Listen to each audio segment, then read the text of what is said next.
Hello everyone, कैसे हैं आप लोग। आई होप आप लोग अच्छे होंगे। जैसा कि आप लोग हेडिंग देख पा रहे हैं कि चार्जिंग बाय इंडक्शन मेथड।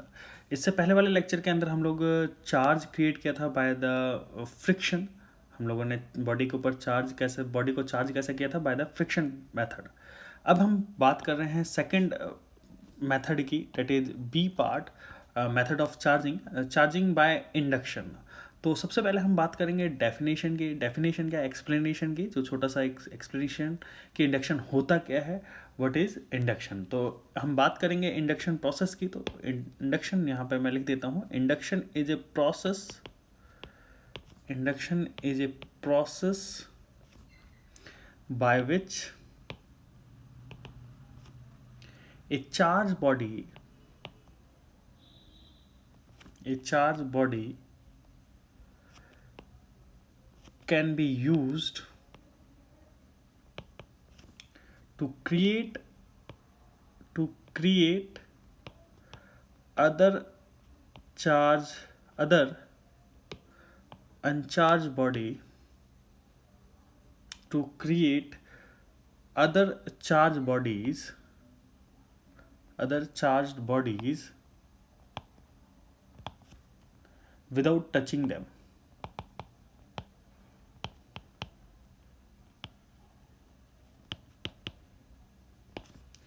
तो इंडक्शन एक ऐसा प्रोसेस है जिसके अंदर हम क्या करते हैं, एक चार्ज बॉडी से हम एक चार्ज बॉडी क्रिएट करते हैं विदाउट टचिंग दैम। मतलब कि दोनों के बीच में आपस में कोई टच होता नहीं है, ठीक है। चार्ज बॉडी और दूसरी जो चार्ज बॉडी हम लोग क्रिएट करने वाले हैं, दोनों के बीच में एक कोई भी फिजिकल कांटेक्ट नहीं होता है। बस हम उसको एक दूसरे के क्लोज लेकर आते हैं और उस प्रोसेस को हम क्या कहते हैं, इंडक्शन प्रोसेस कहते हैं। तो हम ये सारी चीज़ें डिस्कस करने वाले हैं इस एग्जाम्पल के थ्रू। देखिए, जैसे आप फर्स्ट डायग्राम देख पा रहे हैं, यहाँ पे मैं एक्सप्लेन करूँगा इस एग्जांपल को। तो यहाँ पे अगर आप देख पा रहे हो कि ये हमारे पास है मेटल बॉब ए, ये मेटल स्फेरिकल बॉडी है ए, और ये मेटल स्फेरिकल बॉडी है बी, और ये दोनों आपस में कांटेक्ट में है। और यहाँ पे ये आप देख पा रहे हैं, दिस इज इंसुलेटिंग मटेरियल, है ना। ये इंसुलेटिंग मटेरियल, इंसुलेटिंग टेबल कह सकता हूँ मैं इसको, insulating table. This is insulating table, clear. क्योंकि ये ग्राउंड पे रखा रहेगा तो अगर ये कंडक्टिंग मटेरियल रहेगा तो चार्ज डिस्चार्ज हो जाएगा। तो फिलहाल के लिए हमें क्या करना है कि ये जो टेबल है ये इंसुलेटिंग रखनी है और ये हमारी कंडक्टिंग टाइप की बॉडी होनी चाहिए, क्लियर। चलिए, अब हम बात करते हैं कि यहाँ पे ये जो एक पॉजिटिव चार्ज टाइप बॉडी मैं लेके आया हूँ, जो कि ऑलरेडी पहले से ही चार्ज है ना। तो इसको हम लोग कहेंगे इंड्यूसिंग चार्ज्ड बॉडी। ये इंड्यूसिंग बॉडी है, मतलब कि जिसकी वजह से चार्ज क्रिएट होगा, क्लियर। ये इंड्यूसिंग बॉडी है। अच्छा, जब मैं इसको क्लोज लेकर आता हूँ इस मेटल सरफेस के ऊपर, तो यहाँ पे क्या होता है कि जो नेगेटिव चार्ज, जो इलेक्ट्रॉन और प्रोटॉन का रीडिस्ट्रीब्यूशन होता है, क्योंकि ये पॉजिटिव चार्ज इस वाले एंड के क्लोज आया है, तो नेगेटिव चार्ज जो है, नेगेटिव इलेक्ट्रॉन जो हैं वो इस एंड पे आके स्टोर हो जाएंगे, और पॉजिटिव चार्ज रिपेल होने की वजह से दूसरे एंड पे चले जाएंगे, यहाँ पे आ जाएंगे, क्लियर। ये बात आप लोगों को समझ में आती है। तो यहाँ पे हम लोगों ने क्या करा, इंड्यूसिंग चार्ज की वजह से इलेक्ट्रॉन और प्रोटॉन का रीडिस्ट्रीब्यूशन कर दिया, या मैं बोलूँ नेगेटिव और पॉजिटिव चार्ज का रीडिस्ट्रीब्यूशन कर दिया। यहाँ पे नेगेटिव चार्ज स्टोर्ड हो गया one end of A, and other end of B is positive charge distributed हो गया है। नेक्स्ट स्टेप में हमें क्या करना है, फिर करना क्या है, इस वाली बॉडी को हम लोगों ने इंड्यूसिंग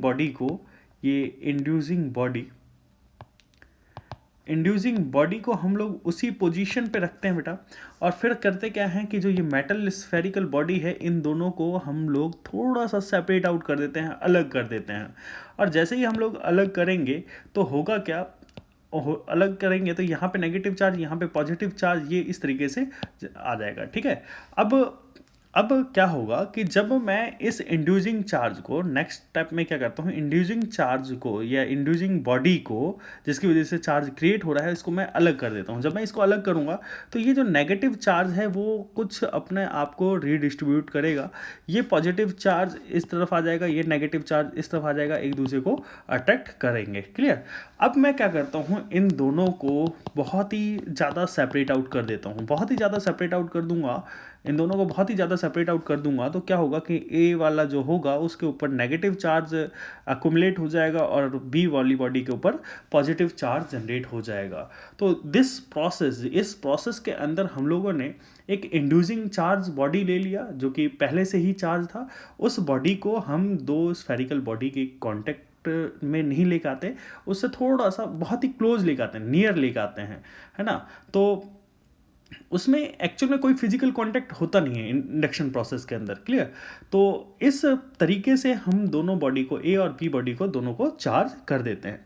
इसमें ये एनसीईआरटी से डायग्राम लिया है मैंने, और एक क्वेश्चन है एनसीईआरटी में ये दिया गया हुआ है, उसको हम लोग एक बार डिस्कस कर लेते हैं। एक दूसरे तरीके से भी हम लोग इंडक्शन प्रोसेस को डिफाइन करते हैं, डिस्क्राइब करते हैं। जैसे कि आप लोग यहाँ पे देख पा रहे हो, ये फर्स्ट फिगर देख पा रहे हैं। ये फर्स्ट फिगर के अंदर ये एक मेटल स्फेरिकल बॉडी है और यहाँ पे ये इंसुलेटिंग टेबल के साथ कनेक्टेड है। क्लियर। इंसुलेटिंग वुड के साथ कनेक्टेड हो या इंसुलेटिंग टेबल के साथ कनेक्टेड है। क्लियर। मैं यहाँ पे ये इंड्यूसिंग चार्ज बॉडी लेके आया। इंड्यूसिंग चार्ज बॉडी को जैसे ही मैं यहाँ पे लेके आऊँगा, यहाँ पे क्या हो जाएगा, पॉजिटिव चार्ज जनरेट हो जाएगा। क्लियर। एक्चुअल में मैं यहाँ पे नहीं, इसको मैं यहाँ पे लेके आता हूँ। देखिए ये वाला बी पार्ट फिगर है, जैसे ही मैं इस नेगेटिव चार्ज बॉडी को मैं यहाँ पे क्लोज लेके आता हूँ, this is called inducing charge, this is called inducing charge, this is called inducing charge body. Inducing charge body को जब मैं क्लोज लेके आता हूँ, किसके, इसके क्लोज लेके आता हूँ, तो क्या होगा कि यहाँ पे पॉजिटिव, इस एंड पे पॉजिटिव चार्ज एक्यूमुलेट हो जाएगा, इस पे पॉजिटिव चार्ज डेंसिटी बढ़ जाएगी यहाँ पे, और यहाँ पे क्या हो जाएगा, नेगेटिव चार्ज डेंसिटी बढ़ जाएगी। क्लियर। अच्छा, अब यहाँ पे जैसे ही मैं इस वाले मेटालिक स्फेरिकल बॉडी को मैं अर्थ कर देता हूँ, यहाँ पे मैंने ग्राउंड के साथ कनेक्ट कर दिया, अर्थ के साथ कनेक्ट कर दिया। क्लियर। तो अर्थ के साथ कनेक्ट करूँगा तो जो ये भी जो यहाँ पे नेगेटिव चार्ज अकोमुलेट हुआ है, तो वो नेगेटिव चार्ज यहाँ से, अगर मैं यहाँ पे मैं एक डायग्राम बना देता हूँ, जैसे मैंने अर्थिंग कर दी, थर्ड स्टेप जो है, ये वाला जो थर्ड स्टेप है, यहाँ पे अर्थिंग कर दिया है, तो एक्चुअल में हुआ क्या होगा, मैं इस वाले को अर्थ कर देता हूँ। जैसे ही मैं अर्थ करूँगा तो होगा क्या, ये जो इलेक्ट्रॉन जो है यहाँ पे, ये इलेक्ट्रॉन यहाँ से मूव करके, इलेक्ट्रॉन मूव करके अर्थ के अंदर जाने लग जाएंगे, इस तरीके से अर्थ के अंदर चलने लग जाएंगे। तो जितना भी नेगेटिव एक्सेस में चार्ज है यहाँ पे, नेगेटिव चार्ज, वो ग्राउंड में चला जाएगा। अब जब ग्राउंड में चला जाएगा तो यहाँ वाला जो एंड जो है वो न्यूट्रल हो जाएगा, ये वाला एंड न्यूट्रल हो जाएगा, ये वाला पॉजिटिव चार्ज एक्युमुलेट हो रखा है, यहाँ पे ये इंड्यूसिंग चार्ज नेगेटिव चार्ज है। क्लियर। तो अब इस तरीके से, अब जैसे ही मैं अब अर्थिंग को हटा देता हूँ, ग्राउंड को अब मैं नेक्स्ट स्टेप में हटा देता हूँ। जैसे मैं ग्राउंड को हटाऊंगा तो यहाँ पे इस स्फेरिकल बॉडी के ऊपर यहाँ वाले एंड पे पॉजिटिव चार्ज एक्युमुलेटेड है, ये वाला एंड न्यूट्रल है, और यहाँ पे एक इंड्यूसिंग चार्ज बॉडी है जिसकी वजह से चार्ज जनरेट होगा। क्लियर। जिसकी वजह से चार्ज जो है वो इस एंड पे पॉजिटिव चार्ज डेंसिटी बढ़ गई। क्लियर। तो यहाँ पे ये चीज़ हम लोगों ने देखा। फिर उसके बाद फाइनली मैं क्या करता हूँ, फाइनल स्टेप में इस इंड्यूसिंग चार्ज को मैं बहुत ही अलग कर देता हूँ, सेपरेट आउट कर देता हूँ, है ना, बिल्कुल अलग कर देता हूँ। तो जब मैं बिल्कुल अलग कर दूंगा तो ये पॉजिटिव चार्ज इस पूरे स्फेरिकल बॉडी में इस तरीके से डिस्ट्रीब्यूट हो जाएगा, और हम ये कहेंगे कि ये वाली बॉडी किस तरीके की चार्ज हो गई, ये पॉजिटिव चार्ज। बट एक बात ध्यान रखना कि ये वाला जो टेबल है, इस टेबल को हमें हमेशा इंसुलेटर रखना है, इंसुलेटिंग बॉडी रखना है। अगर ये कंडक्टिंग बॉडी हुई तो ये पॉजिटिव चार्ज कभी जनरेट ही नहीं हो पाएगा। क्यों नहीं हो पाएगा? क्योंकि जितना भी पॉजिटिव चार्ज जनरेट होगा वो सारा का सारा किस में चला जाएगा, अर्थ में चला जाएगा। अगर ये कंडक्टिंग मटेरियल हुआ तो ये हमेशा इंसुलेटिंग मटेरियल का होना चाहिए। चलिए, इसमें एक और चीज़ बात ध्यान रखना है कि नोट है, एक इंपॉर्टेंट पॉइंट, वो चीज़ आप लोगों को ध्यान में रखना है। क्या है? देखिए कि जब भी कोई इंड्यूस चार्ज जनरेट होगा, वो इंड्यूस चार्ज कौन सा इंड्यूस चार्ज? ये वाला इंड्यूस चार्ज, ये है हमारा इंड्यूस चार्ज। ये हमारा क्या है? Induce charge. ये क्या है हमारा, ये है हमारा इंड्यूसिंग बॉडी, ये हमने क्या कर दिया, अर्थ कर दिया, ठीक है। तो जो इंड्यूस चार्ज जो है, ये इंड्यूस चार्ज की वैल्यू, ये इंड्यूस चार्ज की वैल्यू हमेशा या तो कम होगी, लेसर होगी, ठीक है, लेसर होगी, या फिर इक्वल टू इंड्यूसिंग चार्ज के या तो बराबर होगी या फिर उससे कम होगी।